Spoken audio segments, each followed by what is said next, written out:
It's time to process, prepare, and preserve this week's harvest with Weston Equipment, Bradley Smokers, High Mountain Seasonings, and Outdoor Edge Knives.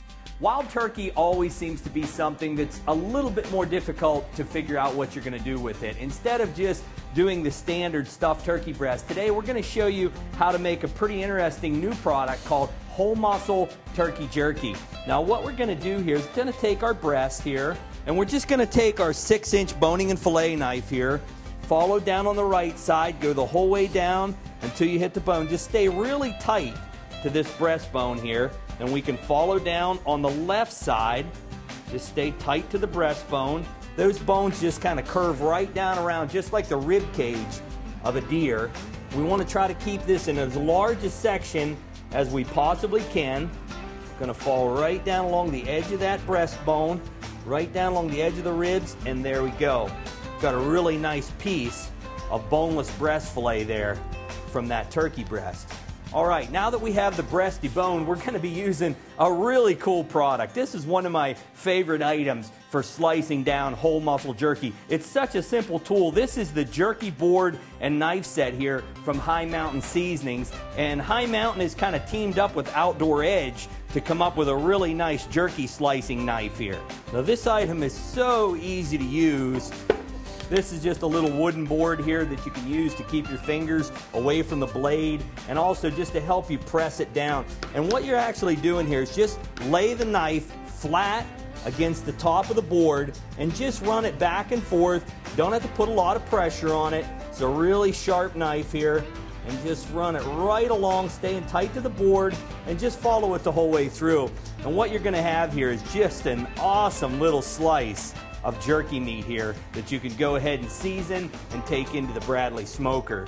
All right, now after you've sliced down your turkey breast, you'll generally have these large pieces left over, and they're a little bit too thick to go ahead and throw them on the rack with your other jerky because they're never going to get cooked in time.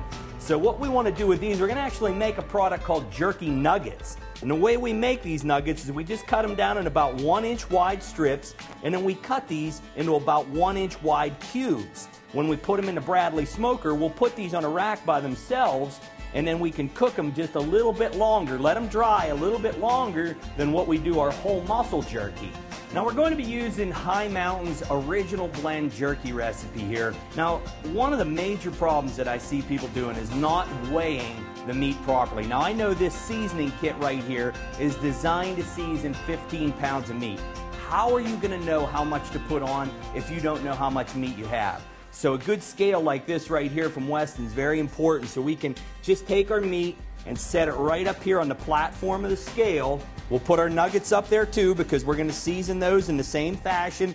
Okay, it looks like we've got about 4 1/4 pounds of meat there. So now when we portion our seasonings out, we want to make sure we divide it out and weigh it out for 4 1/4 pounds of meat. Now a great way that you can speed up the seasoning and marination process is just to take all of your meat and stick it right inside of a vacuum bag.